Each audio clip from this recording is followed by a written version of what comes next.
DJ Event Planner will change the way you manage and run your business. Streamline all of your procedures and software into one easy-to-manage system. DJ Event Planner, the ultimate online planning tool.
And now, ladies and gentlemen, we've got Brian Buonassissi and Keith KoKoruz.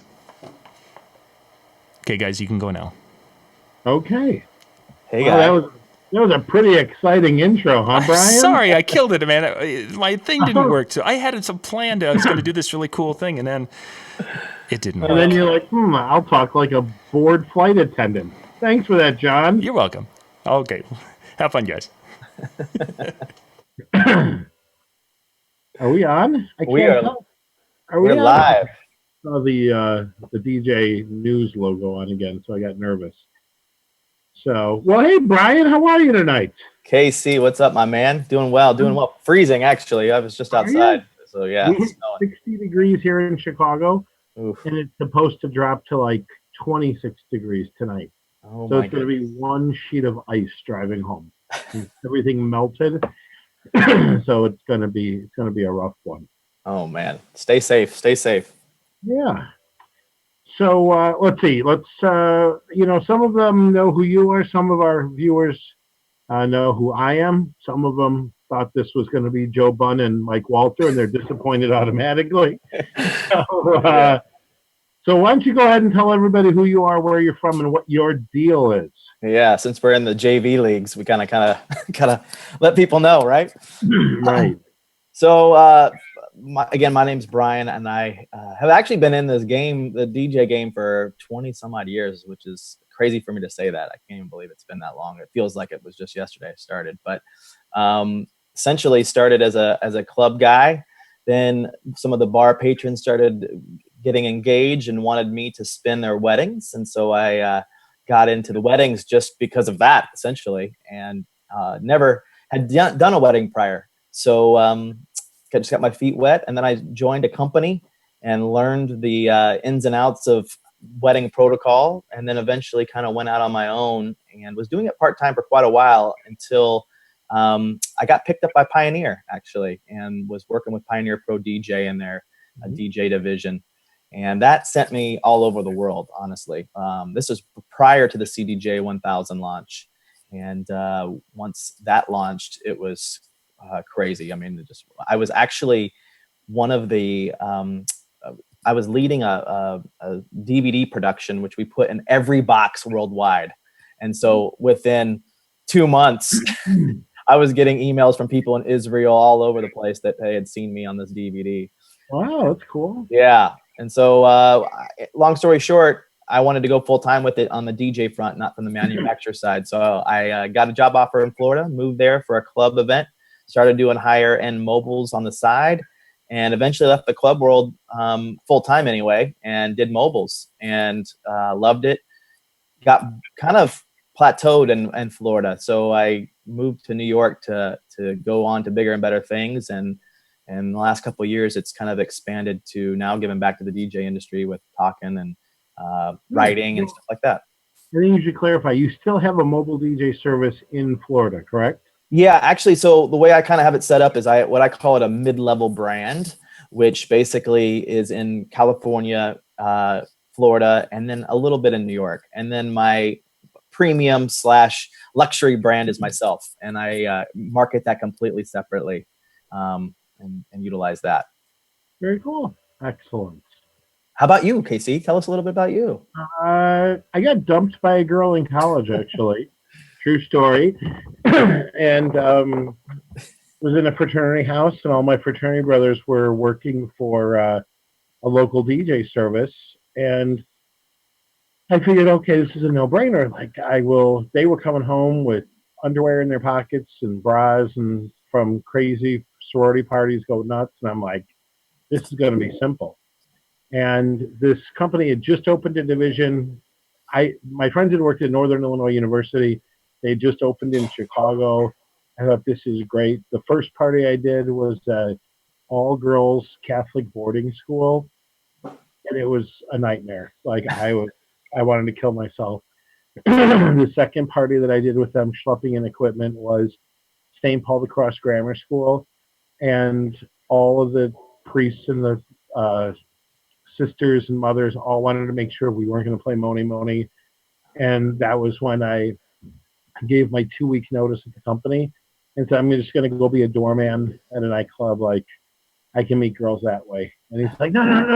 I'll show you how to use the stuff. So he showed me how to queue up records, and oh man, do another, and that was it. I fell in love with it so much so that it wasn't like, I'd say I spent for like a year and a half before I met the woman I would actually marry and then later divorce. But I met her DJing, and it just took a lot longer than I thought it would. So, and then, that was 1988, and I started my first company in 1990, and then, some ups, some downs, and now I'm DJ, and I own a photography studio, and I own a flower shop, and I'm a bridal show producer here in Chicago, and also, as hopefully a lot of people know, I'm a DJ conference show producer coming up this July. So I'm hoping that our viewership will join not only me, but my man Brian here, who's going to a killer presentation. So so that's what it is.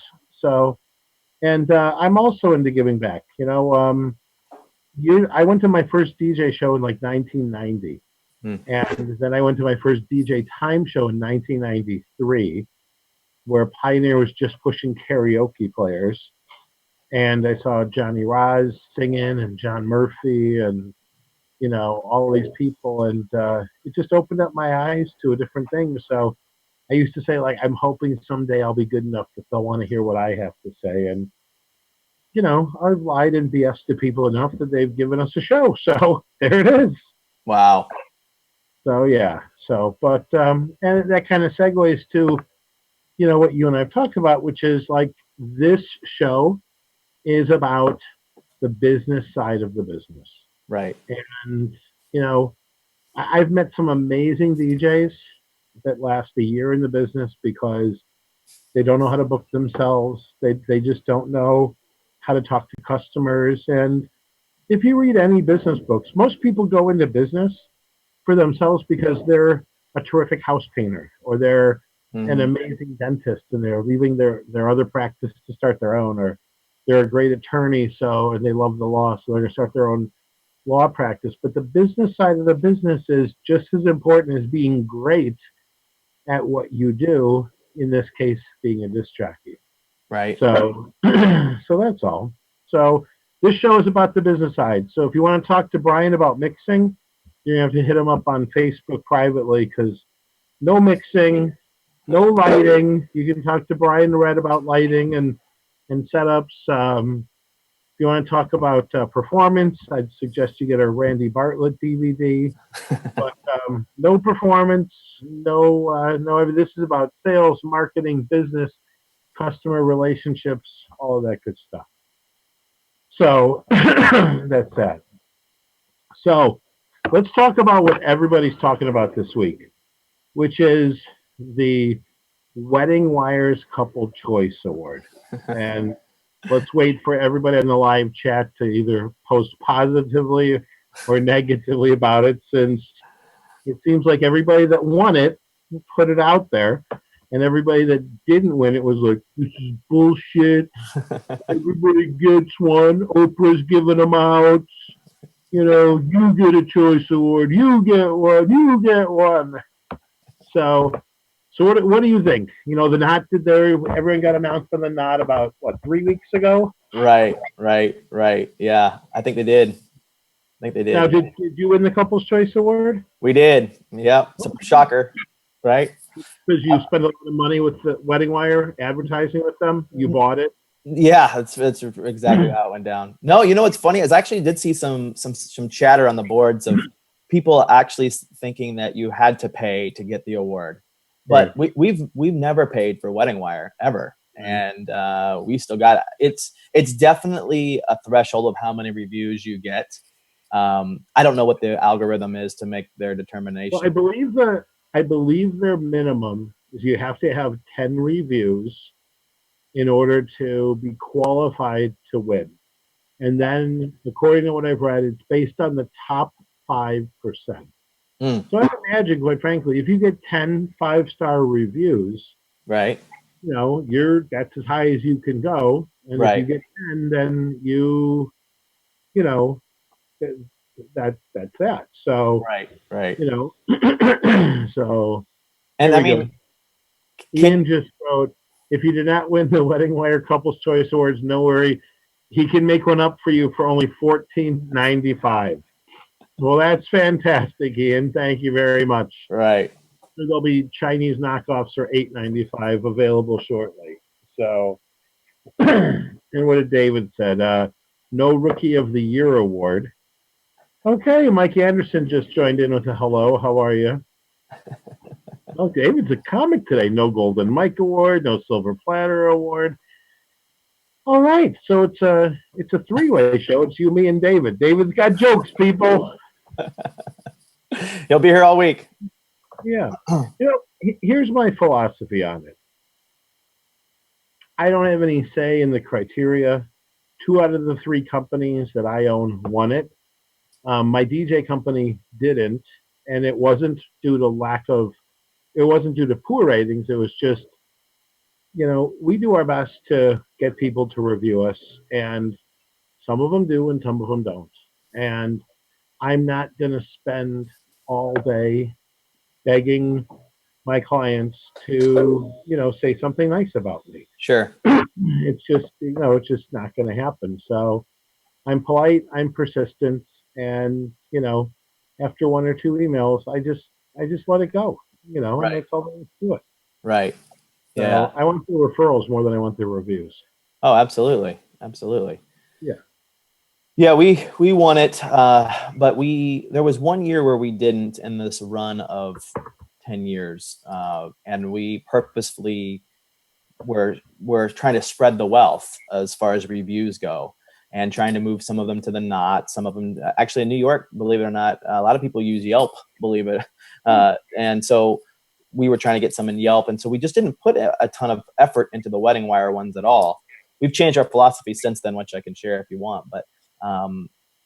And so then our wedding, we didn't get the award 1 out of the 10 years because of that. Yeah. But, my philosophy on it is that, there are a lot of brides that they don't know it. I mean, we see it because we're in the industry. There's a lot of us in the industry that see us all, oh, he got an award, she got an award. But the end user doesn't know that. They don't really they're not friends with all of these DJs or anybody in that industry. So to them, maybe the first time that they see it. And I'll be honest with you. I mean, I have people who still comment that they saw that, and that was a decision maker for them because we must be good. You know what I mean? I totally agree. And here's the other part. There's no question that online reviews are here to stay. So I'm not suggesting that you attempt to get people to review you so that you can win the award, but it's just part of marketing. That's just Right. what it is. So let's see. Well, Mike wrote, "Truth is that is an award that is based on reviews from clients, and I love that as well. That it is not just votes from anyone who can get you a vote for. You know what? Mike's got a point because I know that we just got nominated.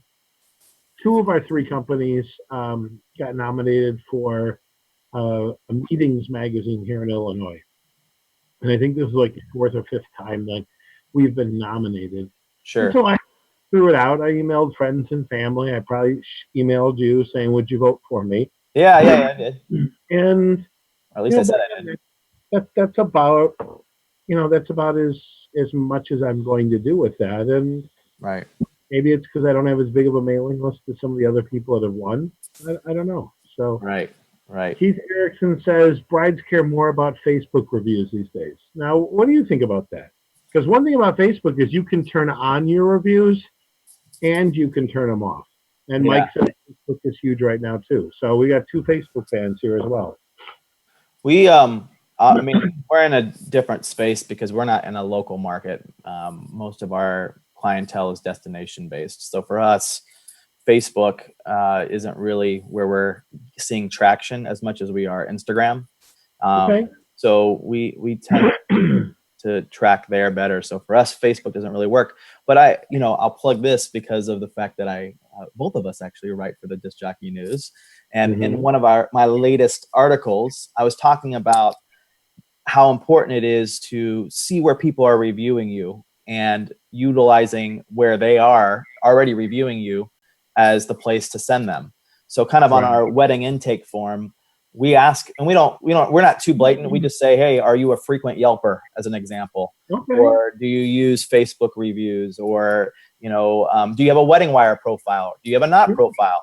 And so what we'll do is if they're only using, we've found that the majority only are heavy into one area. They're not usually spread across. And so then we'll direct them to that specific spot. If that's, let's say they use all 5 or whatever, then we'll go to whatever is our weakest, review site typically and point them in that direction. So we're spreading our wealth. And by doing it that way, it has really helped. And one other thing with that too, I would also say it's when you ask. I mentioned to somebody recently in an article. Was it an article? I can't remember. But essentially what we do is most people ask after the events happened and they start chasing them down like you were talking about. And I don't have time for that. You don't have time for that. But what we've done to switch that, and it's really worked for us, is when we have our planning consult with the DJ, we're a multi-op, so it's not just me doing this, but we'll say something. And I try not to make it about reviews because I think the word reviews, at least for some clients, it's a very negative connotation. People feel like if someone asks me to review them, I'm probably not going to do it.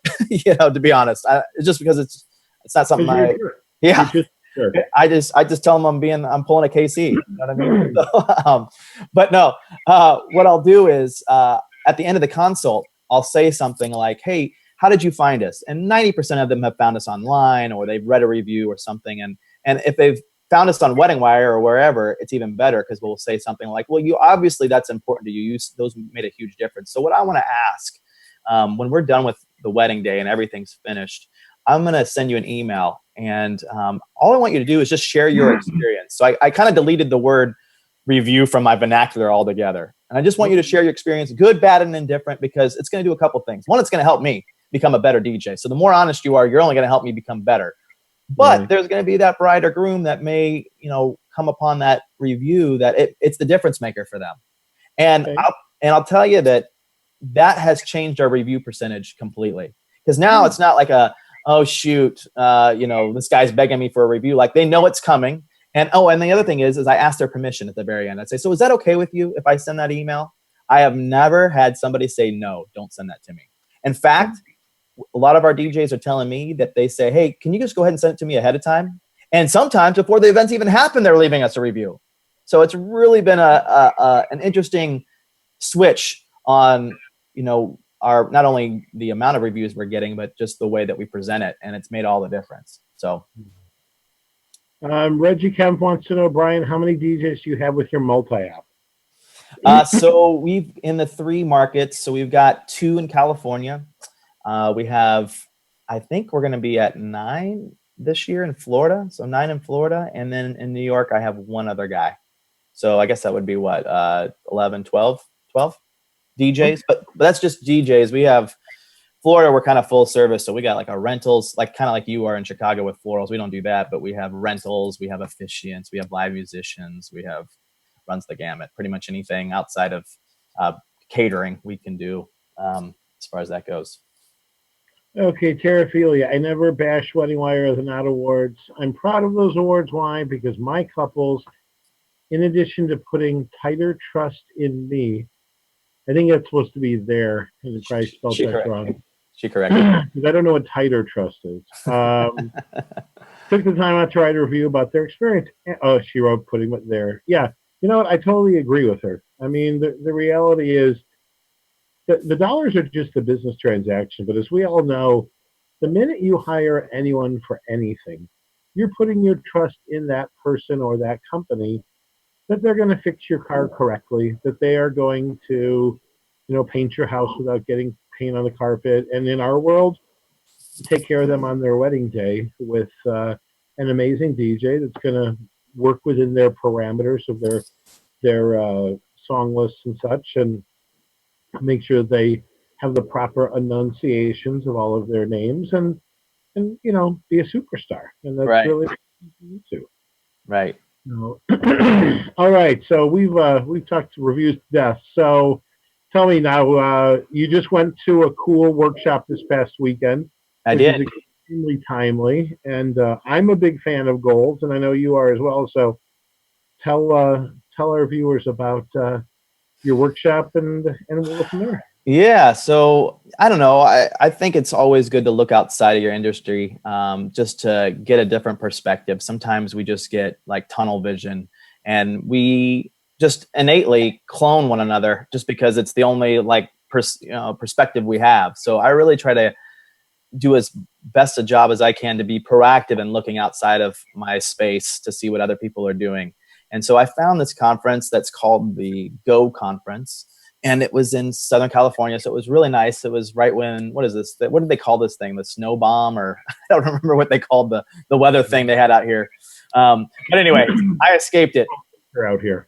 Okay. And so I got to 75-degree weather. Actually, I think it was like 72. But anyway, Huntington Beach. And it was about figuring out not only like what goals you want to set, but how to set them and how to hit them. And it was an interesting take. I picked up some great tools. Some things I was actually already doing well, to be honest. So it was just a matter of just kind of re-emphasizing certain things that I needed some re-emphasizing in. And it was great. It was like a small workshop, about 40 people, all walks of life, some in the event industry, some not, and just picking up tools. So, yeah, it was very timely. It's timely, yeah, because by now it's the 11th, and some people have already, unfortunately, they've already lost some of their New Year's resolutions. And I used to have this argument, or I shouldn't say argument, debate with Mike Walter, because he always felt that New Year's resolutions were a waste. Right. He strongly believes in goals. And I said, it's tomatoes. It's the same thing. And right. And, he and I have argued over it. So my big thing is, if you've made your New Year's resolution to drop weight, and you find yourself eating a donut today, that's okay. Just don't do it tomorrow. Okay? Like, you don't throw the baby out with the bathwater. Okay? Right. So here's what's interesting, because I wrote this article for Disc Jockey News a couple of years ago, and I just reposted it on the Marquee site, and it's got some statistics. So only 50% of Americans even take the time to set New Year's resolutions. Okay? So this is my philosophy. Unlike a lot of things, New Year's resolutions, they cost you nothing. Okay? It is simply about you looking inward and saying, this is what I want in my life, whether it's relationship, whether it's spiritual, whether it's family time, whether it's financial, whether it's, physical or what have you. And everyone goes, oh, it'd be great to make more money. Oh, it'd be great to lose weight and the whole deal. But then that's as far as they get, is it's a hope.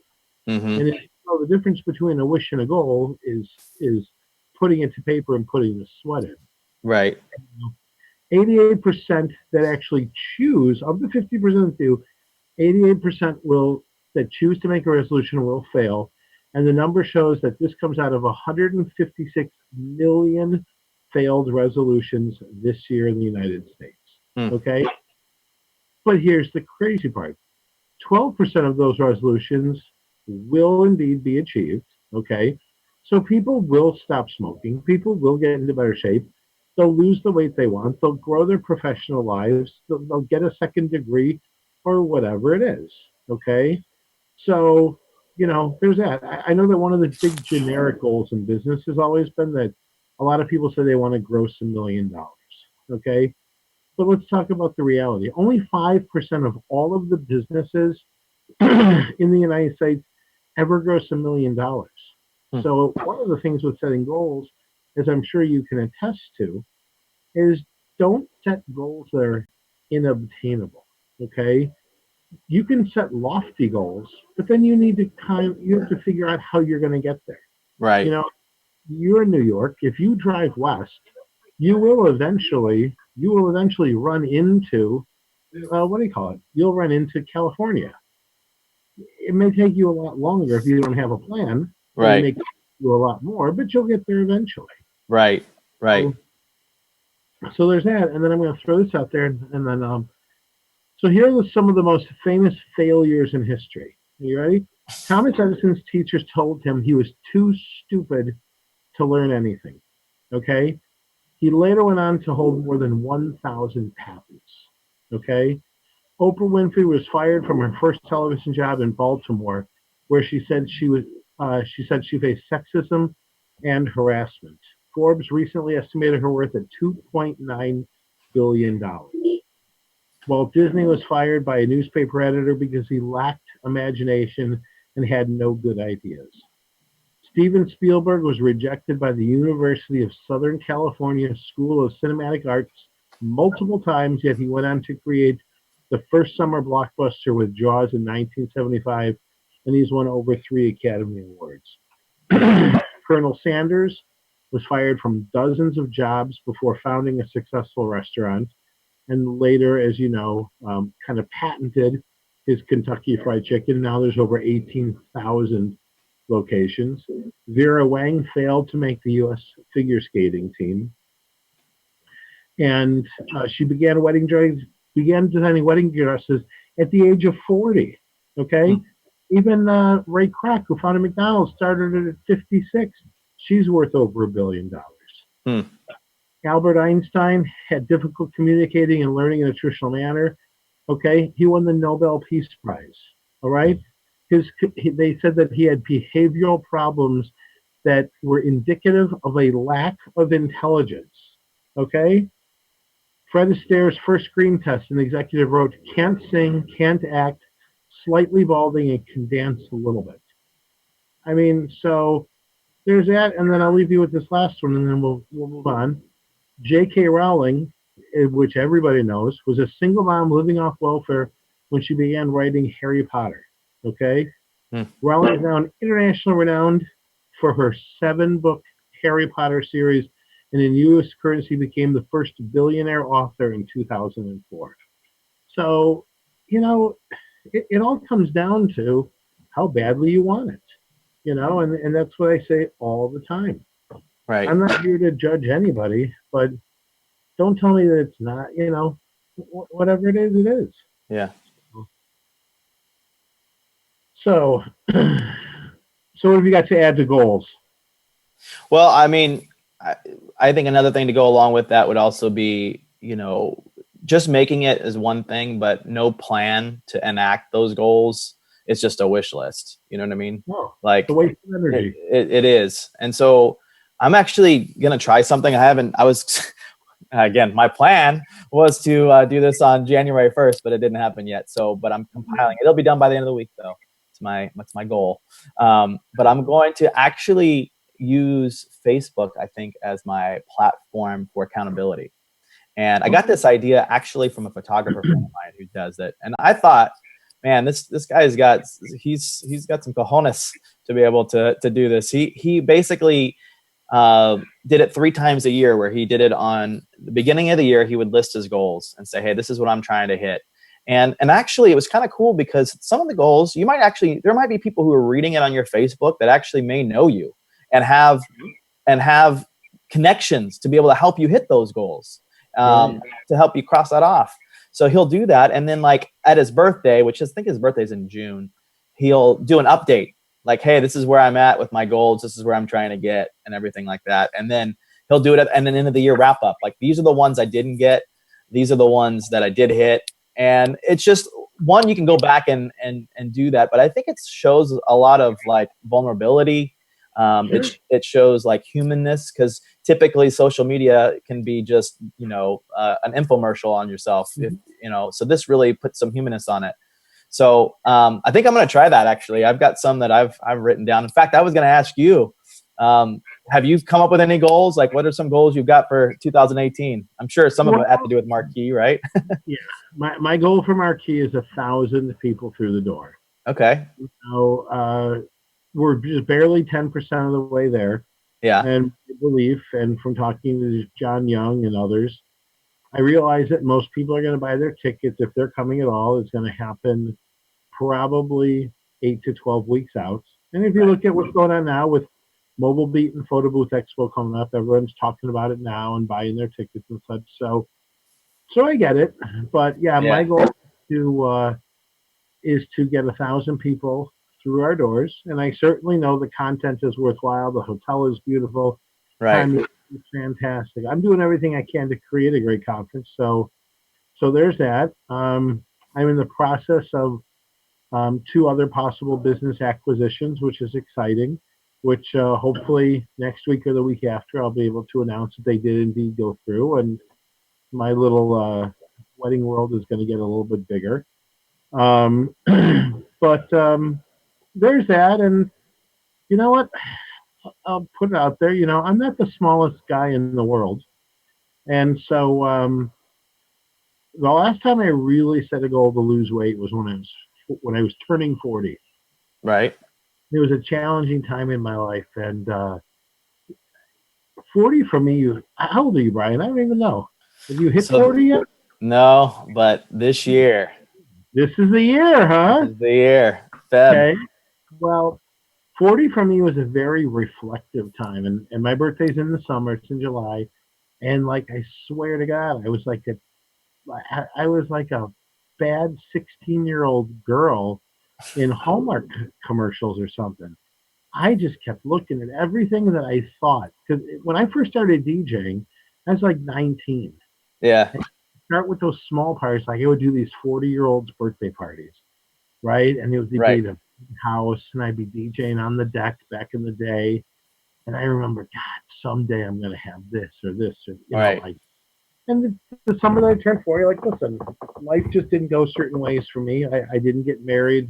I didn't have children. Like, I wasn't married. And so I remember, like, thinking, okay, certain things that I wanted at 40 are out of my control. Right. But weight wasn't. And so I had set a goal. Like, I was really uncomfortable at a senior prom. That I was dating a girl. I was in my suit, horribly uncomfortable. Like, the buttons were like ready to explode. I just felt terrible.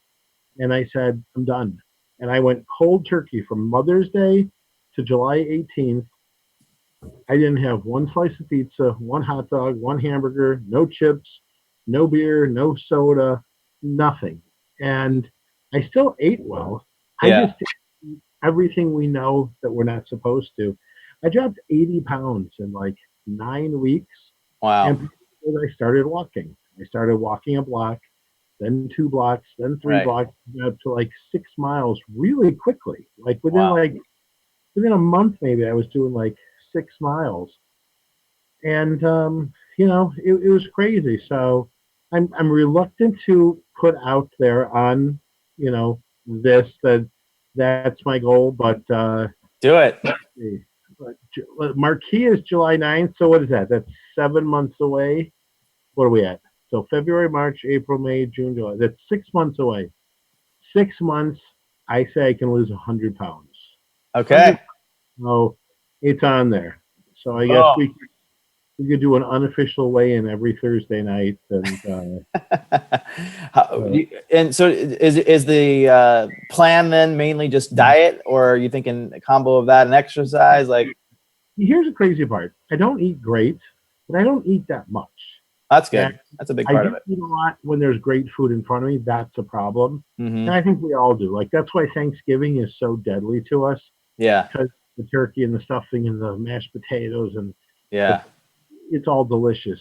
So when I have great food in front of me, I go to a steakhouse, I want a porterhouse, but that's it. So, but overall, like I don't eat a lot.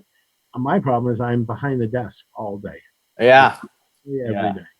See, I get lucky because in New York, I don't have a car, so I walk everywhere.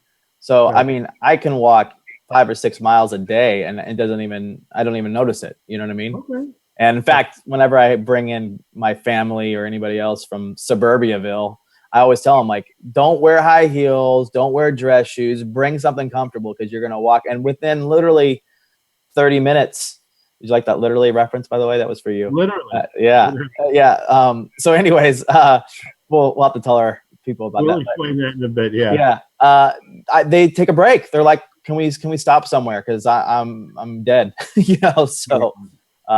So yeah, anyway. Erickson said 100% with you. It all comes down to how badly you want it. I believe that 100%. Right. Tara, being human, being real. Okay. If you know Tara, that's her whole catch slogan for Terraphilia Entertainment. Real weddings for real people with real brides and real tears and real farts behind the DJ booth. I don't know. Yeah. So that's the thing. Tara saying, do it. Mike, thanks for the encouraging words that I can do it. Well, you guys will all know in Chicago if I'm there in shorts and I look skinny, then we're good. If I'm there in shorts and I'm heavy, well, then we'll have to get Michael Buffer for me to interview. So, okay. So now we kind of talked personal. Let's talk about some of the reasons businesses fail. We call them goals, but it's really two things. One is a business plan, and one is a marketing plan. And this is where a lot of people, they seem to work backward. They don't figure out what they want to make. Oh, Tara just corrected me. Real couples, real love, real celebrations. Real nauseating. No, Tara, it's great. I know we do real. I know that's your thing. So, but going back to the business plan, I talk to people all the time that say, I want to take home $100,000. And when I ask them, how are you planning on doing that? They never have an answer for me. And so really what it comes down to is if John Doe at Acme Entertainment charges $1,000 for his DJ service, he has to do probably 75 weddings at $1,000 throughout the course of that year. And then the rest of his money is going to be deposits for the following year. Yeah. So you need to formulate your plan as to how you're going to get to where you want to go. But the reality is that most people, it's the wish, okay? And the reality is that you need to figure out what it is and then work backward. And then you need to look at your costs of doing business, which is what I think a lot of people don't do. And I don't want to call anybody out, but I think the part-timers are really guilty of this because they look at it as it's a part-time gig. And I totally get it. Right. I totally 100% get it. But it doesn't mean that you shouldn't be cognizant, because if you love to spin, that's great. Okay. And it's a great hobby then for you. If you're doing it for extra money, and you have a family at home, you should be making sure that you're paying yourself or charging accordingly so that you can value your time away from your family, right? And so once you put together your business plan as to what you want to make and what you have to do, in my mind, you have to create a marketing plan and execute it so that in the month of January, Brian, what are you doing to grow your business? Right. And a lot of people are doing rival shows and they're following up and are they visiting banquet halls? Are they trying to go meet with event and party planners once a week or 2 times a week or 3 times a week? That's where everybody goes, oh, everyone goes to a DJ convention or wedding MBA or whatever, and they go, oh, I got so many great ideas. But they didn't execute it. It's like going to a health club and not using any of the machinery. Right. That you're not going to get there. So what do you think? No, I'm with you on that. I think, the business plan is huge. I'm a big proponent of it. And I think really, honestly, like the first hire, if you want to call it that, even if you're a single op, is a bookkeeper or an accountant/accountant. Those things are big because they will tell you where your numbers are. And even if you're not a finance guy or gal and you can't really read that stuff, they'll help you.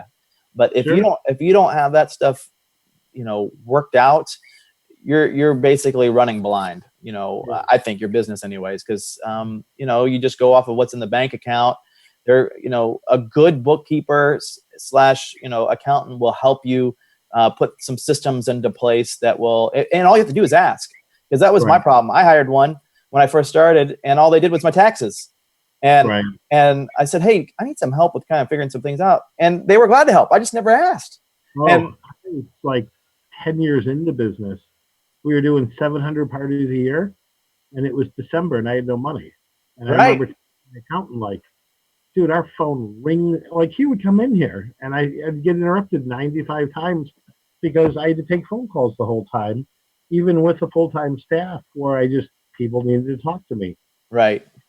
He was even like, something's not right because you're plenty busy. And I had done all of his kids' bar mitzvahs, so he personally thought we were talented. And, the whole time he's like, we got to go through your books and we have to figure out where you can cut or where we need to increase. Right. And, quite honestly, and this isn't a whole worth thing or whatever, like, I never took my cues from anybody at any DJ show. And I'm not saying you should or you shouldn't, but my accountant pretty much said, you need to add $200 on top of what you're charging when you do the math. Right. $200 on top of 800 parties is $160,000 in profit. Okay. Right. It's like, ka-ching, this is a no-brainer. Right. Totally. So what are some of the marketing ideas that you're using to start the year off right?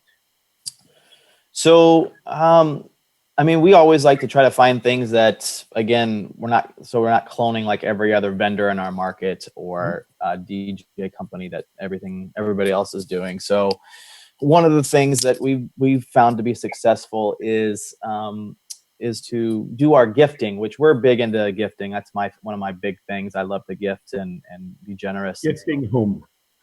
Gifting planners and venues, because for us, we get a lot of referral business from that. We don't get much from the client side because of the fact that we have destination clients who don't want to do the same wedding that their friend just did. So most of our sources are like planners and venues. So with that in mind, we do a lot of our year-end gifting in January. And that's strategic for a couple of reasons. One, we don't want to be lumped in with everybody else.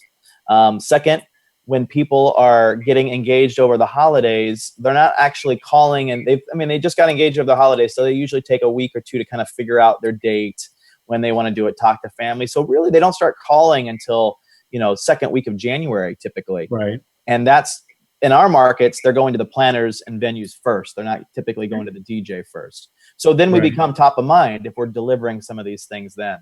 So, we were strategic on timing. And as far as the what, that changes all the time. So we just change it up from as far as gifts go. We try not to do anything that's chocolate or, because now people are health conscious. So like you get the one person who's got an allergy to, whatever, peanuts, and now you've like ruined their day. They can't do anything with it. So we try to stay away from food. I give out EpiPens for every. Never mind. Exactly. So I don't know. Technologies.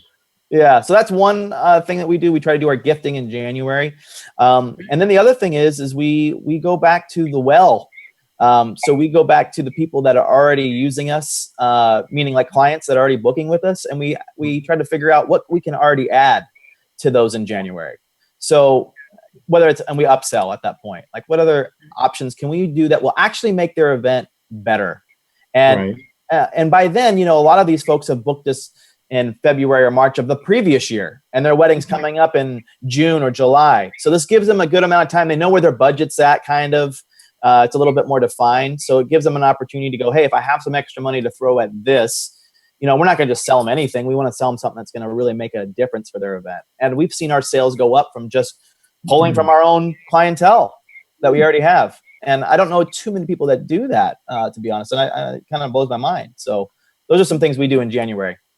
Gotcha. Yeah, I'll tell you, my business is different than it was years ago because I have 4 of them. I'm really, unfortunately, stuck behind the desk. But when I just owned my DJ company years ago, literally, and we'll explain that one in a second, I used to spend Tuesdays just out.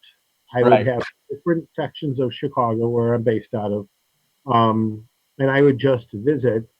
One Tuesday a month, I would be in the northwest suburbs, and I wasn't as fancy as you. I would, do simple things like bag up Hershey Kisses and put some business cards in it and a cute little twist tie, and people loved it just because they love sweets. And I would do simple things like that. I would go to bakeries and get cookie platters made up, and I would come in and just do the quick pop in. I never came in announced, but I always just popped in and popped out, said hello, and gave some quick hugs and kisses, and then snuck out the door, and that was it. And it's interesting. When I first started my company again in 2010, it was funny because that's when social media was popping, and I always used to love getting back to the office, and I didn't have a smartphone then.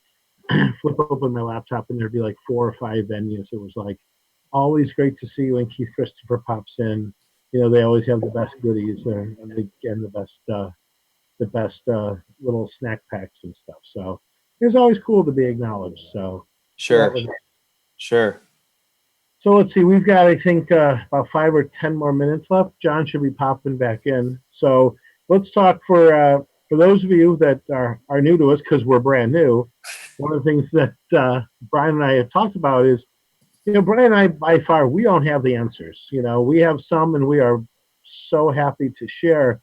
But once a month, we are going to bring on somebody, kind of like a mobile of the month or a spotlight or a profile DJ, that we think has something to share with all of you and has a unique, interesting edge in their marketplace, in some sort of their business. And so if you're watching this and you think that you have something to share and you'd be willing to share, we want you to drop myself or Brian a note and say hello. And it could be someone we know, and it could be somebody popular. It could be somebody we've never, ever heard of. But tell Brian or myself why your business is different and unique, because I know, for one, I love meeting new and unique people. For those of you that don't know, like, I just became friends with Brian, like a year and a half ago? Yeah, I think so. Yeah. We spoke back to back at DJ Times. We had that premium position as the last 2 seminars of Atlantic City. Yeah. So, people were like getting their luggage and leaving as we were giving presentations.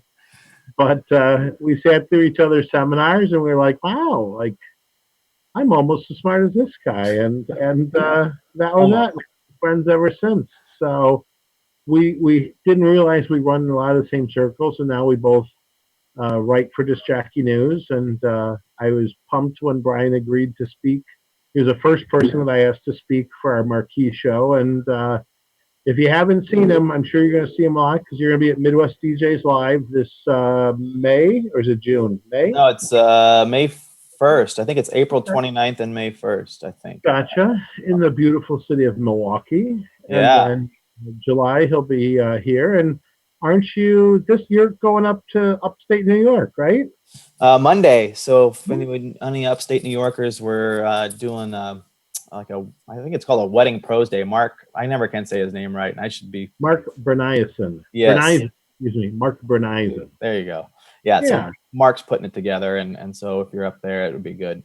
He's got a lot of great content coming up that way. Yeah. Yeah. So you'll see, like I've said, and I'm proud, Brian is the new up and comer. He's the hipster. No. He's the cool DJ that everybody should be knowing. No.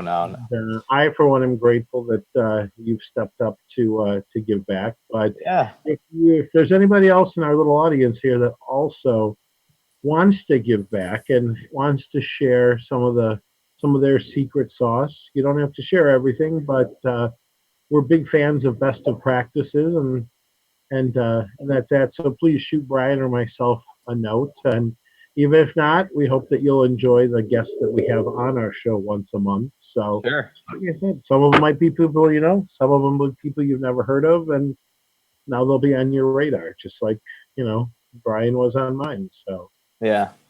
So that's that. I wanted to hit up Ian real quick because he mentioned something in the chat about how he was asking for some help, and the response he kept getting was go buy this book or go buy this video or whatever. And I don't know if that's specific to DJing per se, or if it's if it's like, I'm thinking of it in accounting terms. So I will say this: when I was dealing with an accountant, I actually got an accountant the first year in business because I knew it was important, and we were set up as an S corp.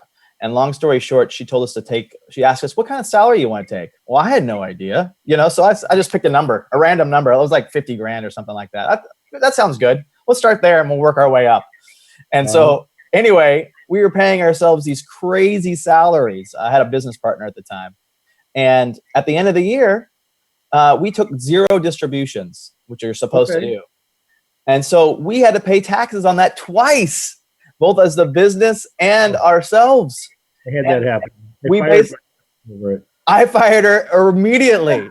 I was like, how can you not tell me this? Like that is so, you may run into some lemons, I guess is all that to say. And what I have found is that the people who are the most successful in my life anyways, they tend to be the most giving. And so, to DJ stuff, Ian, the same thing. The ones that are going to share those things, they tend to be the most successful or have the longest tenured career. So, granted, not everything's free, but those who want to help out other folks, they'll do it. And so look for those individuals because those are typically the ones that are the most successful. And here's the other thing. And I know, you've gone to seminars in and out of the DJ industry, as have I. The reality is this, though. If I can teach you everything I know on a subject, like if right now at the end of this presentation, Brian and I have taught you everything you need to build to be successful, we're really not very good at it, okay? So there's nothing wrong with someone offering additional education, whether that is someone like Mike Walter and Joe Bunn. They give great content every single time. But Mike can't tell you everything in his head about recruiting and training DJs, so he's got a book for that.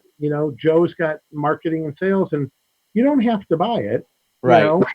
But I don't see anything wrong with authors offering this stuff. One of my favorites is Alan Berg. I'm blessed enough to have him as a friend. I could get him on the phone right now, and we could chat for an hour about a problem I'm having.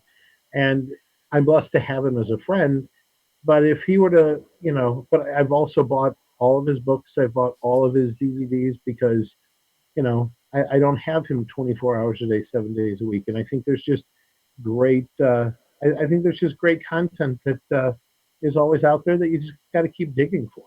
Exactly.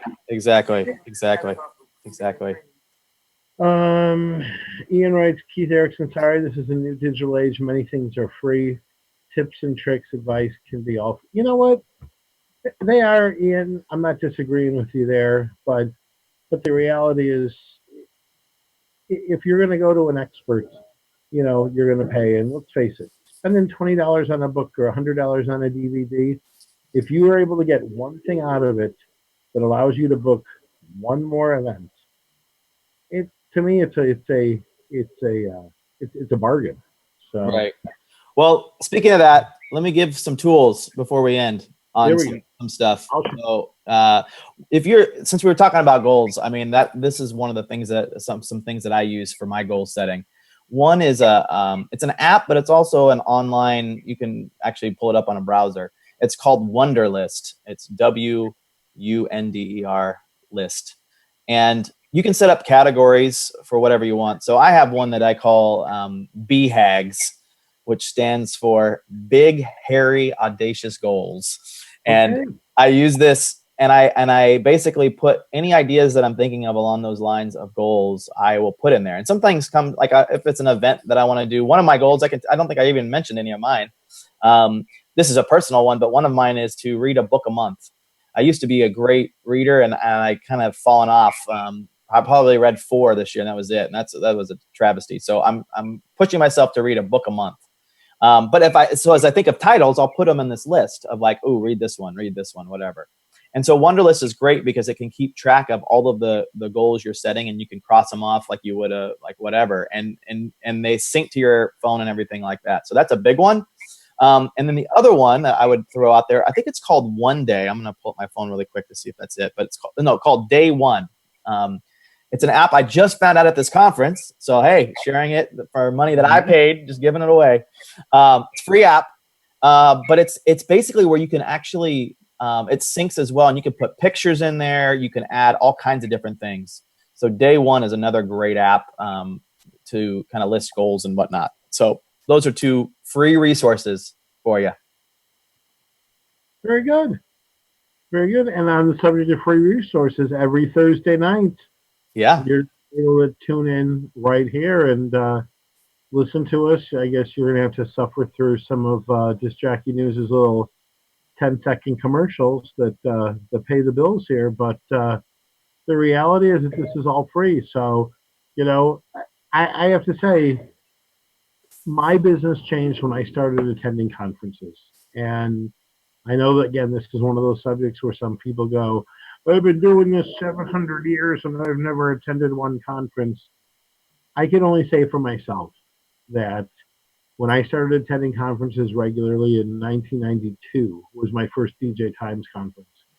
I learned from John Ross and Andy Ebon and countless others that have been so incredibly giving, and they didn't have books to sell. They didn't have consulting to sell. They just were super nice people. And I remember offering, back in those days, if you guys kind of remember, it was brochures were like a really big deal, having the fanciest brochures. And I remember calling a handful of these people up and even offering to pay for them to mail it to me to cover their costs and everything. And some of the nicest people, like Andy Ebon, said, the fact that you just offered to pay, I'm more than happy to send it to you. So that's that. So again, but I wouldn't have any of this stuff if I didn't invest in going to the conference. So I think that investing in conferences, and I'm not saying mine, I'm producing one because I believe in it. I believe in the education. I believe in the camaraderie and the brotherhood and the sisterhood of our industries. And so that's one of the reasons that I'm doing it. And yes, I'm hoping to make some money in the process too. But I know that one of the main keys to my success and the friends that I've had for 10, 20 years now is because of attending conferences, and that's that. So whether you come to this one or Photo Booth Expo or Mobile Beat or Midwest DJs Live or join your local, ADJ chapter or name chapter, whatever it is, I can't stress how important I think education is, and investing in it is investing in it. So, right. So we're at 59. I don't know where John Young is. Sitting right here. Oh, there he is. I'm just off camera. I think are we out of time, John? Well, I think so. Yeah, it's time to wrap it up. Brian's getting tired, and you've stayed pleasant for the whole hour. So we're probably. Yeah. I was told that I was negative pre-show. Can you believe that? Me? Who would have said that? Who would have possibly even come up with that idea? That's crazy. So I'm going to say thanks for everybody tuning in to our first show. Yes, thank you. Share this share the link to this around some of the DJ chats. Let people know that Thursday night there's something else to do besides. I don't even know what's on TV on Thursday nights. Yeah. I'm a baseball guy, so I've got another 2 months till preseason. So thanks for tuning in. I appreciate it. Brian, thanks for being part of this bad boy. Yeah, it's gonna be fun. Looking forward to it. Thanks, John. Good night, everybody. All right. Bye-bye.